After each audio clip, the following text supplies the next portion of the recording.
Mercedes GLB delivers to market the first properly practical mid-sized SUV from the three-pointed star. There's enough room for 7 seats, enough capability for light off-road excursions, and enough of a premium feel to make other class rivals feel rather low rent. In short, it's a potentially appealing package. Pretty much all the engineering in play here was developed originally for frugal family hatchbacks and not go-anywhere Gelanderwagens. Still, it's reassuring to know that it's been evolved a bit for this GLB, a longer wheelbase combined with a wider track and a stiffer body. Plus, the raised suspension is of the sophisticated rear multi-link variety that only the most expensive and powerful versions of Mercedes smaller models normally tend to get, all of which helps to mitigate the roly-poly handling that you might expect a relatively compact, tall, boxy SUV to deliver. We are a bit less impressed with the ride. That can't be embellished with the adaptive damping system that is available in other markets, but all of the available mainstream choices are pleasingly refined. These are mated to a selection of dual-clutch automatic transmissions. Things kick off with the Renault-derived 163 horsepower 1.3 litre petrol unit, mated to a 7-speed auto and fitted to the base GLB 200. But you might conceivably feel that a car of this sort has no business sharing an engine with a Clio Super Mini, in which case your dealer will direct you instead to the gutsier 2-litre diesel we're trying here, which works in concert with an 8-speed auto and comes in a couple of guises. There's a GLB 200D, which offers 150 horsepower and can be had in either front-driven or 4MATIC form, or the 4MATIC only GLB 220D variant we're trying here, which offers 190 HP and a decent balance of performance and WLTP rated efficiency, up to 47.9 mpg on the combined cycle and 156 grams per kilometre of CO2. For wild families, there's also a high-performance Mercedes-AMG GLB 35 4MATIC flagship version, which offers a 306 horsepower 2-litre petrol turbo unit from the A35 hot hatch, and that's capable of powering the car to 62 in just 5.2 seconds. And you can also talk to your dealer about plug-in hybrid and full electric derivatives too. Mainstream GLB models can be had with an optional off-road engineering package if off-piste tracks might occasionally be on your agenda, and upper-spec versions get all of the brand's latest camera-driven safety and semi-autonomous drive technology too. The look of the GLB draws inspiration from Mercedes' grand G-Class Gelanderwagen, which you need to know because otherwise you really might wonder why it's quite so squarical and van-like. Even designer Robert Lesnick describes it as a box with rounded edges. The dimensions are a little confusing too. This car is actually almost the same size as the GLC model that supposedly sits beneath in the Mercedes SUV lineup. The GLB is 4.63 metres long, and that sees it measuring in only 21 millimetres shorter than a GLC, and it's actually 18 mils taller than that car. Okay, time to check out the part of the car that Mercedes promises will really sell it to you: the interior.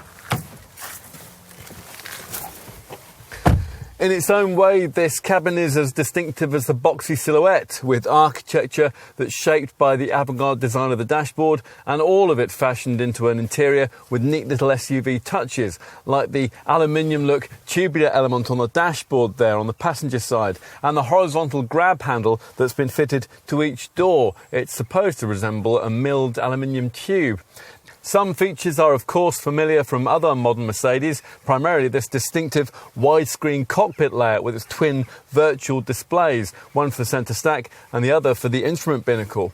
Depending on trim level, these will either be 7 inches or, as in this case, 10.25 inches in size, and they can be activated by prodding on the monitors, by various neat touchpads, or by the provided Hey Mercedes voice-activated functionality. Now, you might be a little disappointed to find that the black leather-stitched comfort seats position you only a fraction higher than you would be in the brand's other compact models, but some compensation comes in the way that you're surrounded by premium touches, like these intricately fashioned double-stitched door cards here.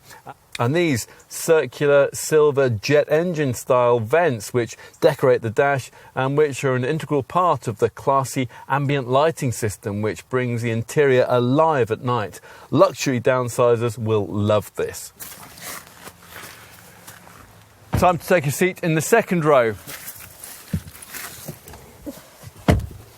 Space-wise, it's actually not too bad back here. It's helped enormously by the fact that this bench base can be slid backwards and forwards over a range of 140 millimetres, 90 mils to the front and 50 mils to the rear.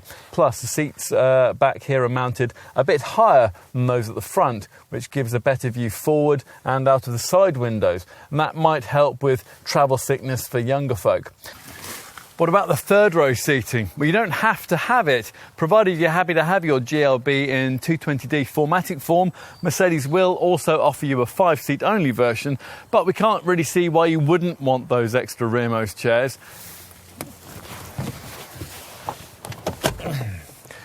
Third row legroom is as restricted as the class norm too. Now, as usual with a 7-seat SUV, you sit with your knees up towards your stomach, and headroom is at, well, something of a premium, let's say. In fact, Mercedes says it really isn't safe for someone over 1.68 metres in height to be sat back here at all. Finally, we'll take a look at the boot, and that's accessed via a standard EasyPack powered tailgate, but on this plusher variant can be activated by a wave of your foot beneath the bumper if you happen to be approaching your GLB all laden down with child seats and other paraphernalia like shopping bags. Obviously, there won't be very much space to play with if all 3 rows are in use, just 130 litres. So in this kind of configuration, you'll be limited to carrying a few shopping bags and not a lot else. Most of the time, though, you're going to be travelling with these rearmost chairs folded into the floor. A simple action activated by pulling on these red straps. That'll improve cargo capacity to at least 500 litres with the second row backrest pushed right back towards you.